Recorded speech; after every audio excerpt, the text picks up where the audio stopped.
माता जी, हरे हरे कृष्णा प्रभु जी। और प्रभु जी, यस, इसमें हरे जैसे कृष्णा। आपने कहा कि श्रोता और वक्ता दोनों है, तो वक्ता तो चलो आप कह रहे हो कमर्शलाइज्ड है, पर श्रोता भी, हम भी तो वहां 2 घंटे 1 घंटे के लिए जा रहे हैं, बाद में फिर हम भी तो कमर्शलाइज्ड हो जाते यस, बिल्कुल सही प्रभु जी। और अगेन उसमें भी देखिए, अब हम ये तो नहीं बोल सकते कि सब छोड़ दीजिए, वो जैसे कई बार हैं। बोलते हैं ना, छोड़ो घर बार चलो हरिद्वार, ऐसा तो नहीं कह रहे हम किसी को भी कि सब हम्म। छोड़ दो, अब सिर्फ हरि कथा ही और कुछ नहीं है जीवन में। क्योंकि हम सब ने गृहस्थ आश्रम में सोच समझ के, या तो हम गृहस्थ आश्रम में आते ही नहीं।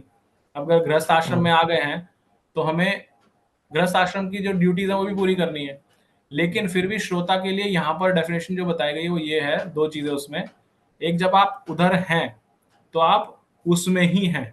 वो 2 घंटे भी क्या आप 100% उधर हैं, या 2 घंटे भी जैसे मैंने बताया आप फोन में लग रहे हैं, कभी फोन उठाया, क्योंकि हमारी आदत हो जाती है फोन थोड़ी देर में उठा के देखने की। फोन देख रहे हैं, फोन में कुछ और मैसेज आ गया, फिर जो जो मनोरंजन चाहिए ना, जैसे माता जी बता रही है, सुनते सुनते भी चले जाता है।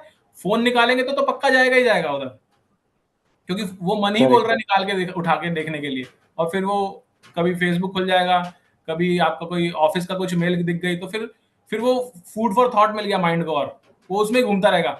आप बैठे तो वहां हैं, तो इसको कई बार कहते हैं ना कि आप शरीर से तो है वहां पर, लेकिन आपका मन नहीं है वहां पर, आप मेंटली कहीं और हैं। तो वो 2 घंटे आपको फिजिकली मेंटली वहीं होना है, अगर आप 2 घंटे के लिए जा रहे हैं तो। ये एक पहली रिक्वायरमेंट है। और दूसरी, आप वहां जब जाने का जो उद्देश्य है आपका, वो ये नहीं होना चाहिए कि मुझे इससे कुछ लाभ, भौतिक लाभ मिलेगा, या मुझे इससे मोक्ष की प्राप्ति होगी, या कुछ और होगा। इस सिर्फ ये है कि मेरे को भगवान की कथा सुननी है, मुझे भगवान ये मेरी सेवा है। जो हम बोलते हैं ना, भगवान की भक्ति करनी है, भक्ति के में भी भगवान की हर अलग अलग रूप में सेवा है। जब हम नाम जप करते हैं तो वो नाम जप भी एक सेवा है, जिससे भगवान प्रसन्न होते हैं। ऐसे जब भगवान की कथा सुनते हैं तो भगवान उससे ही प्रसन्न होते हैं। तो मुझे भगवान को प्रसन्न करना है, इसलिए मैं वहां करके उस कथा को श्रवण कर रहा हूँ या कर रही हूँ। इस भाव से रखेंगे तो हम एक योग्य वक्ता हो जाते हैं, श्रोता हो जाते हैं। और एक चीज और थी इसके साथ में, जो हमने पहले भी चर्चा की है, हियरिंग एंड लिसनिंग, अंग्रेजी के दो शब्द हैं, सुनना हम्म।